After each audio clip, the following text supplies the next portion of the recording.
ಜಿಲ್ಲಾ ಮಾಜಿ ಸೈನಿಕರ ಸಂಘದ ವತಿಯಿಂದ 25ನೇ ವರ್ಷದ ಕಾರ್ಗಿಲ್ ವಿಜಯೋತ್ಸವವನ್ನು ಶಿವಮೊಗ್ಗದ ಸೈನಿಕ ಉದ್ಯಾನವನದಲ್ಲಿ ಆಚರಿಸಲಾಯಿತು.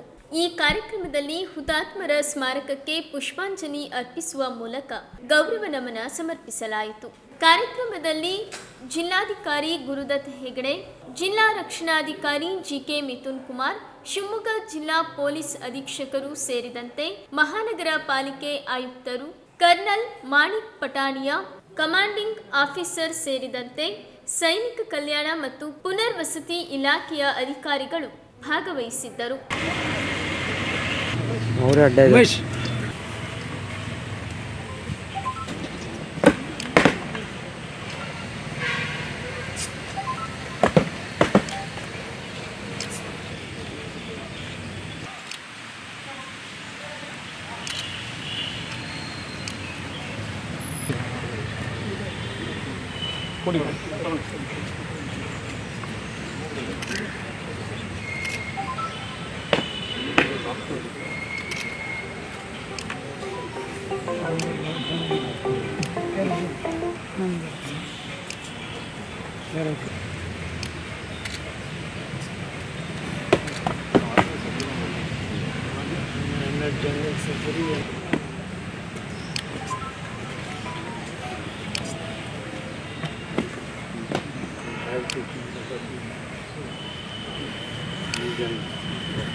ಎಲ್ಲ ತಿಳಿದ ಹಾಗೆ ಇವತ್ತು ನಾವು ಕಾರ್ಗಿಲ್ ವಿಜಯೋತ್ಸವದ ದಿನವನ್ನು ನೆನಪು ಮಾಡಿಕೊಳ್ಳಿಕ್ಕೆ ಇವತ್ತು ನಾವೆಲ್ಲ ಇಲ್ಲಿ ಸೇರಿದ್ದೀವಿ.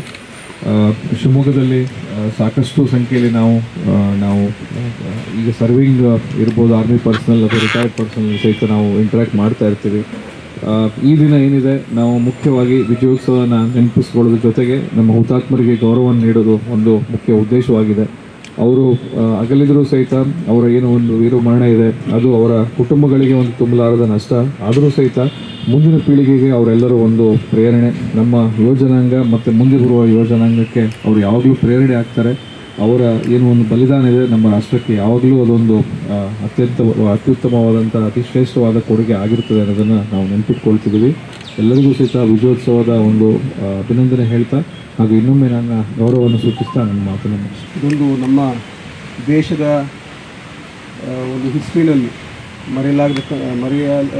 ಸಾಧ್ಯವಾಗಿರದೇ ಇರತಕ್ಕಂಥ ದಿನ. ಏನಕ್ಕಂತಂದರೆ ಸಾಕಷ್ಟು ಟೆನ್ಸ್ ಮೊಮೆಂಟ್ಸ್ ಇತ್ತು ಕಾರ್ಗಿಲ್ ವಾರ ಆಗ್ತಕ್ಕಂಥ ಸಮಯದಲ್ಲಿ. ನಾವೆಲ್ಲ ಸಣ್ಣ ಹುಡುಗರು, ನಾವು ಕೂಡ ಟಿ ವಿನಲ್ಲಿ ಮತ್ತು ಪೇಪರ್ನಲ್ಲಿ ನೋಡ್ತಾ ಇದ್ವಿ ಯಾವ ರೀತಿ ಎಷ್ಟು ಟೆನ್ಸ್ ಮೊಮೆಂಟ್ಸ್ ಇತ್ತು ಅಂತಂದು. ನಮ್ಮ ಸೈನಿಕರು ಸಾಕಷ್ಟು ಒಂದು ಶೌರ್ಯನ ತೋರಿಸಿ, ಅಧಿಕಾರಿಗಳು ಅಷ್ಟೇ ಸಾಕಷ್ಟು ಜನ ಮೃತಪಟ್ಟಿದ್ದಾರೆ ಕೂಡ ಈ ಒಂದು ವಾರ್ನಲ್ಲಿ. ಒಂದು ಜೈಲು ಕೂಡ ಗಳಿಸ್ಕೊಂಡು ಇಲ್ಲಿಗೆ ಬಂದಿರ್ತಾರೆ. ಮತ್ತು ಮರಳಿ ವಾಪಸ್ಸು ಕಾರ್ಗಿಲ್ನ ನಮ್ಮ ಒಂದು ಸುಪರ್ದಿಗೆ ತಗೊಂಡು ಬಂದಿರ್ತಾರೆ, ಜಯಶೀಲರಾಗಿರ್ತಾರೆ. ಅವರೆಲ್ಲರಿಗೂ ಕೂಡ ಅಭಿನಂದನೆಗಳು ಸಲ್ಲಿಸ್ತಾ ಮತ್ತು ಯಾರ್ಯಾರು ಹುತಾತ್ಮರಾಗಿರ್ತಾರೆ ಅವ್ರಿಗೂ ಕೂಡ ಗೌರವವನ್ನು ಸಲ್ಲಿಸ್ತಾ ನನ್ನ ಮಾತನ್ನು ಮುಗಿಸ್ತೇನೆ. ಧನ್ಯವಾದಗಳು. ಇವತ್ತು ಕಾರ್ಗಿಲ್ ವಿಜಯ ದಿವಸದ ರಜತ ಮಹೋತ್ಸವದ ದಿನ. ಆ ಕಾರ್ಗಿಲ್ ವೀರ ಯೋಧರನ್ನು ಸ್ಮರಿಸುವ ದಿನ. ನಾವೆಲ್ಲರೂ ಅವರಿಗೆ ಚಿರಋಣಿಯಾಗಿರ್ತೇವೆ. ಕಾರ್ಗಿಲ್ ಯುದ್ಧ ಅಂದರೆ ಬೇಸಿಕಲಿ ಈ ಕಾರ್ಗಿಲ್ ಡಿಸ್ಟಿಕ್ನಲ್ಲೇ ಈ ಯುದ್ಧ ನಡೆಯುವಂಥದ್ದು. ಆ ಕಾರ್ಗಿಲ್ ಯುದ್ಧ ಬರಲಿಕ್ಕೆ ಕಾರಣ ಆ ಡಿಸ್ಟಿಕ್ನ ಹೆಸರು ಇರಬೇಕು. ಅದರಲ್ಲಿ ಬೇಸಿಕಲಿ ವಾರ್ ಆಗಿದ್ದು ಹಿಲ್ಲಿ ಟೆರೇನ್ಸ್ ಆಫ್ ದ್ರಾಸ್ ಸೆಕ್ಟರ್ ಅಂತ. ಕಾರ್ಗಿಲ್ನಲ್ಲೂ ಇದೆ.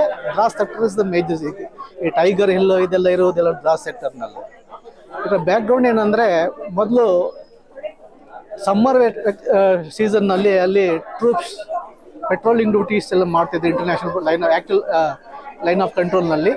ಆದರೆ ವಿಂಟರ್ನಲ್ಲಿ ಎಷ್ಟು ಸ್ನೋಫಾಲ್ ಆಗುತ್ತಂದರೆ ಅಲ್ಲಿ ಸರ್ವೈವಲ್ ತುಂಬ ಕಷ್ಟ. ನಾನು ದ್ರಾಸ್ ಸೆಕ್ಟ್ರಲ್ಲಿ ಪೋಸ್ಟಿಂಗ್ ಆಗಿದ್ದೆ ಕಾರ್ಗಿಲ್ ಯುದ್ಧ ಸಮಯದಲ್ಲಿ. ಆನಂತರನೂ ನಾವು ಪೋಸ್ಟಿಂಗ್ ಆಗಿದ್ವಿ. ನಾವು ಫಿಸಿಕಲಿ ಆ ಎಕ್ಸ್ಪೀರಿಯನ್ಸ್ ಮಾಡಿದ್ದೇವೆ. ಅದು ಎಷ್ಟು ಟೆಂಪ್ರೇಚರ್ -55 ಅಂದರೆ ಅರ್ಥ ಆಗ್ಲಿಕ್ಕಿಲ್ಲ.